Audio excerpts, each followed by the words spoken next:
students, as a continuation we'll see Bt brinjal. Last class we have seen about the Bt cotton. They are Bacillus thuringiensis cotton. They are resistant against the bollworm, and we are also seeing the advantages and the disadvantages of producing that type of plant. And now this Bt brinjal. Bt brinjal is nothing but the genetically modified brinjal. It is a genetically modified brinjal or transgenic brinjal plant by inserting the crystal protein gene. By inserting the crystal protein gene along with the genetic elements like promoters, terminators, inhibitors and antibiotic resistant markers. This is accomplished. This can be done by the agrobacterium mediated gene transformation.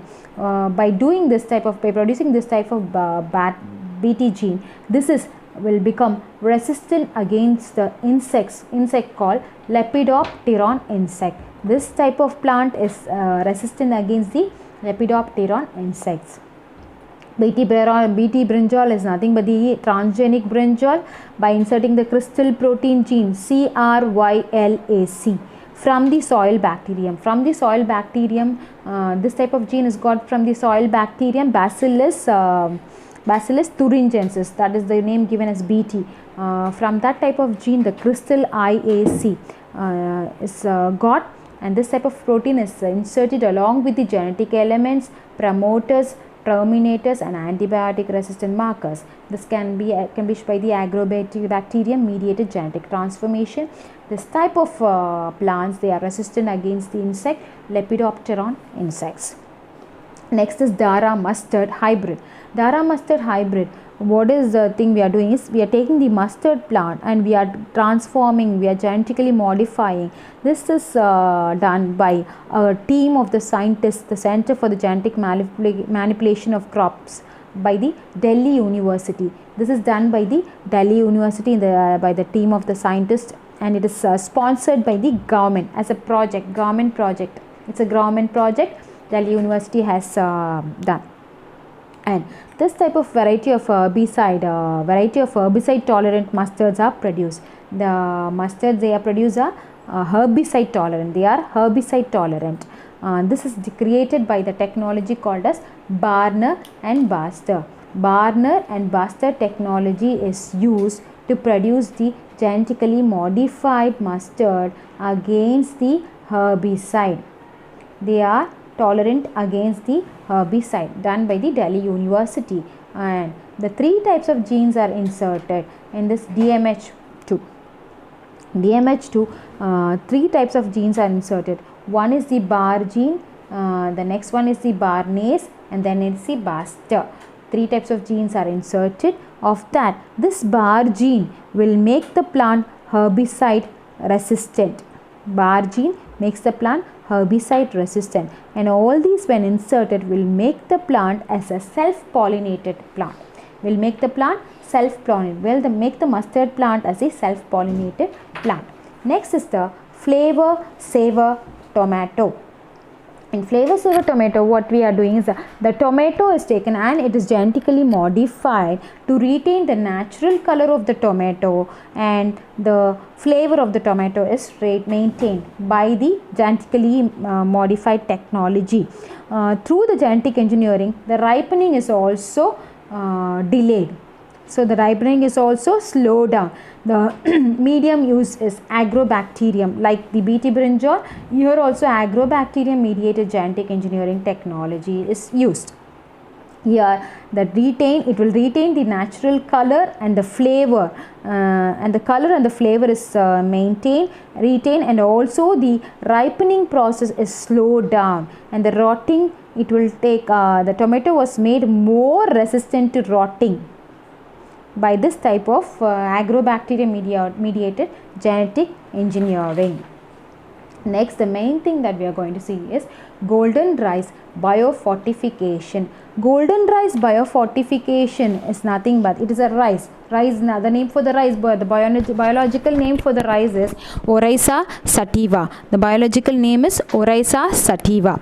Here a variety of rice, a golden rice is produced. It is a type of the rice. This is produced by the genetically engineering of biosynthesizing beta carotene into the normal rice. Biosynthesizing of the beta carotene into the normal rice. What is beta carotene? It is a precursor. It is a previous form of the vitamin A.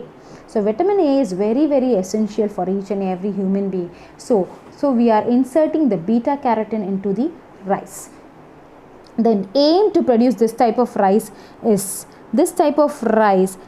a fortified food, and it should be grown in the areas, consumed in the areas where there is a shortage of dietary of vitamin A, and which will kill so many children under the age of 5. So this type of rice is grown in the areas where there is a shortage of dietary vitamin A, and it will kill the many children below the 5 years.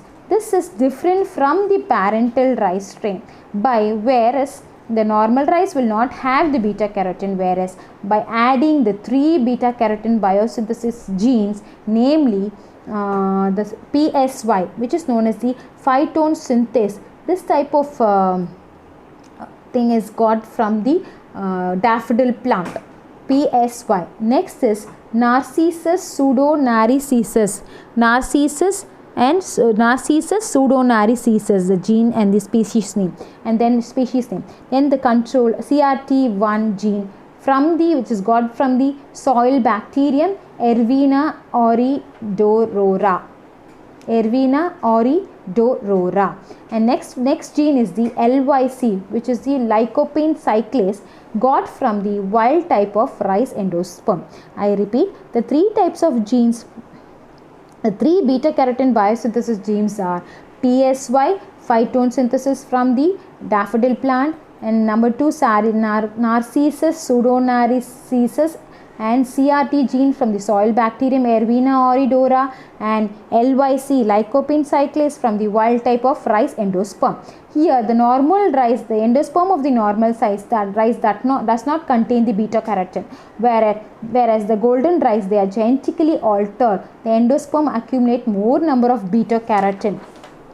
This type of this can be accomplished by the recombinant DNA technology. But through the recombinant DNA technology, you can achieve this type of golden rice. And why? It means it will control the childhood blindness. This by eating the beta carotene regularly, it will control the childhood blindness, which is called as the xerophthalmia, deficiency of vitamin A.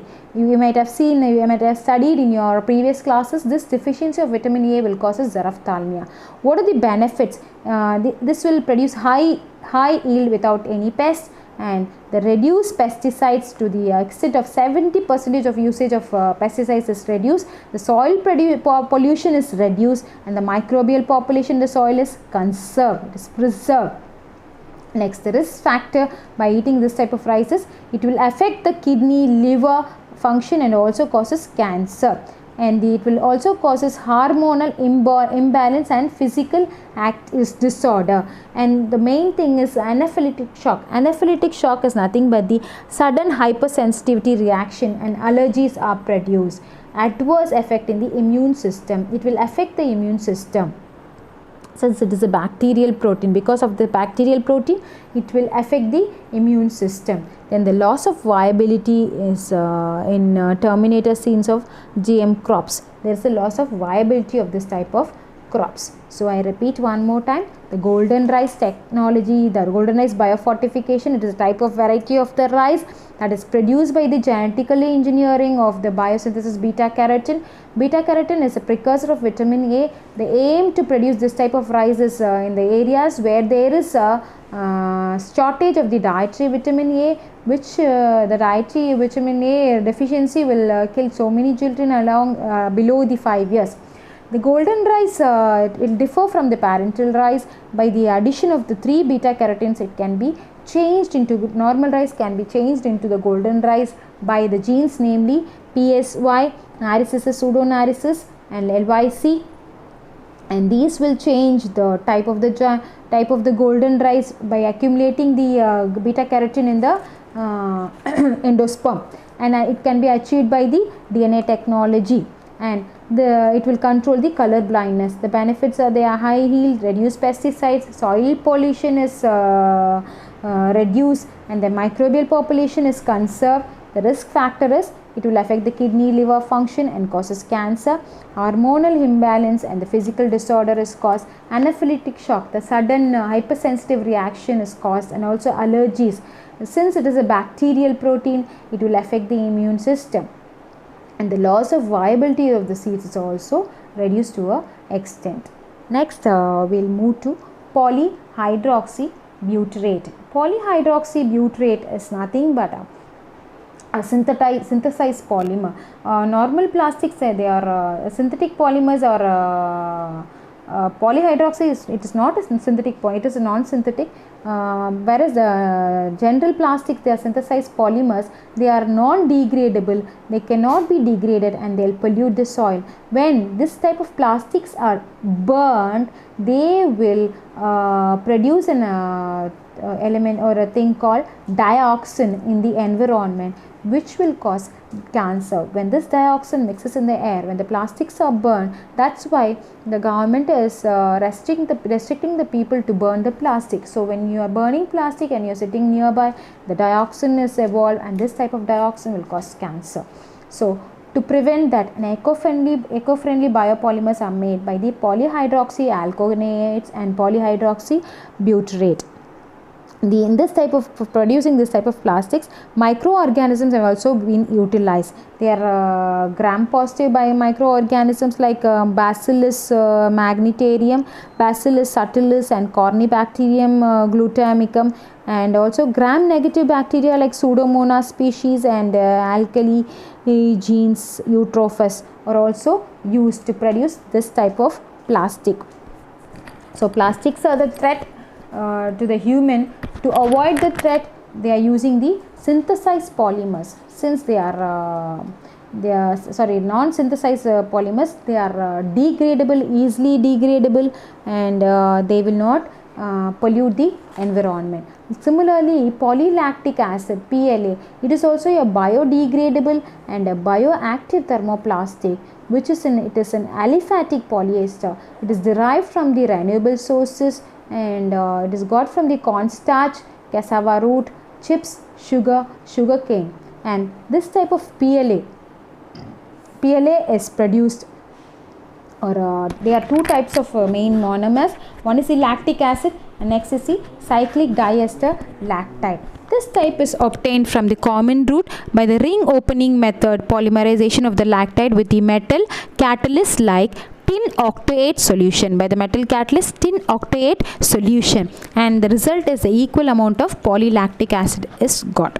So today we have seen golden rice fortification, BT brinjal, and then the polyhydroxybutyrate, plastic, non-synthetic plastic which is degradable, and polylactic acid which is also biodegradable, and bioactive thermoplastic. And these things we have seen today. Tomorrow, next class we will see about the green fluorescent protein. Thank you.